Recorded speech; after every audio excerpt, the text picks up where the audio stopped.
Nak sarapan. Akak bukan berniaga kat Jalan Musran ke kak? Itu dulu dek, lah ni kak dah pindah dah. Apa yang special dekat kedai baru akak ni kak? Kita ada special menu ni. Apa tu? Kila kita sup urat keting dengan bihun sup. Urat keting ni dia macam lemak yang kenyal-kenyal di bahagian kaki lembu lah. Kita dah masak lama, dia dah jadi macam ni rupa dia. 5 ke 6 jam. Kuah dia pun pekat. Kita tak buat cerai punya, memang pekat. Sur tak sur, try dulu. Sur. Makan dengan sambal merah dengan sambal hitam. Pedas ke kak sambal tu kak? Sambal merah tak pedas, tapi sambal hitam tu macam pedas. Ni cabai merah. Oh, merah. Cabai yang kita masak resepi tok saya. Boleh rasa sebiji macam tok hampa. Sama juga. Atuk saya dah meninggal lah kak. Allah, minta maaf lah.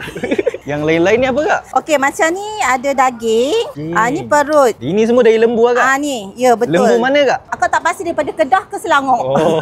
Kak, nasi ada nasi. Nasi ada ni. Rendang daging. Bagi penuh kak? Ni soto sambal. Paru lembu.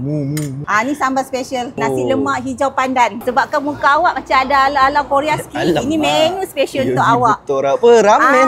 Makanan Korea pun ada. Ini menu special kami. Nasi impik, rendang daging, kuah kacang dengan seronde ikan. Wah, special, macam raya. Tak payah tunggu raya. Kedai baru akak ni kat mana kak? Kedai baru akak ni kat Jalan Teluk Kapal. Jalan pergi Bandar Sultan Sulaiman. Akak daripada pukul 7.30 pagi sampai 3 petang. Selasa cuti. Jangan lupa datang sini tau. Kalau nak try urat keting toing. Toing.